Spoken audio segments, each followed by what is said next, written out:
So I remember one time I was living at a monastery where there were a number of cats, and there was one day one of the cats came and just laid down at my feet.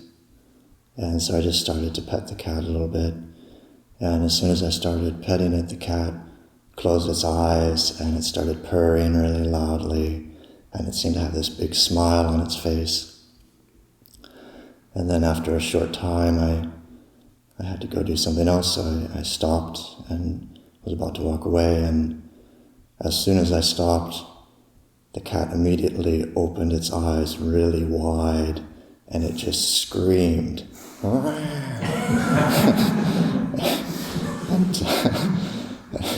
And then I started to walk away, and the cat ran after me, screaming. And I kind of chuckled a little bit, and I thought, this is the reality of sensuality. It's the problem of sensuality. The problem of the happiness of the world is that it's never enough. And I didn't have to be able to understand, the language that cats use in order to know what the cat was saying. It was saying more.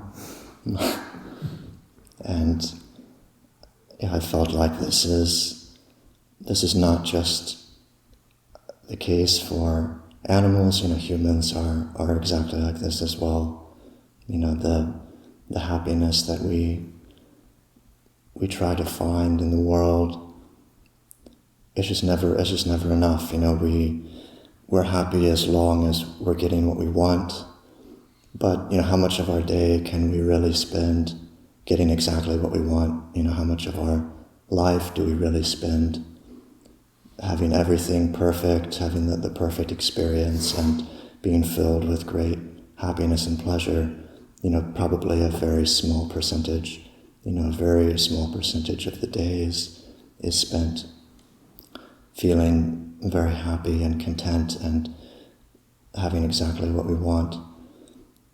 Because of that, then we have to spend most of our day and most of our life not really getting what we want, not really having things be the way that we want them to be.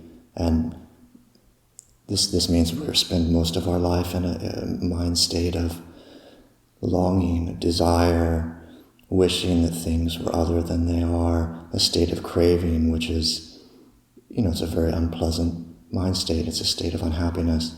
So this is true not only for animals, the cat, it's true for humans. We spend most of our life in a state of discontent, unhappiness, and that's just the nature of the world. We try to find permanent happiness in the world, but it just doesn't really exist.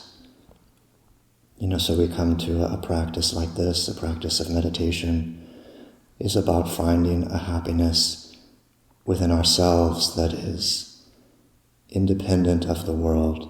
The happiness of the world is always dependent on getting what we want. It's dependent on external conditions. The happiness of meditation is independent of the world. It's something that we can experience whether we're getting what we want or not, outside of ourselves. It's about learning how to remove the hindrances that block our natural happiness from shining forth from the mind. So it's about finding happiness which is natural to the mind, and because it's natural, it's a happiness which is solid. The practice ultimately is about finding real happiness, like real lasting solid happiness, not happiness that comes and goes, that we always have to chase after, that we can never have enough of, that we're always hungry and thirsty for more. It's about finding, real, perfect ease, peace, contentment, and real happiness. So I'll offer that for reflection this morning.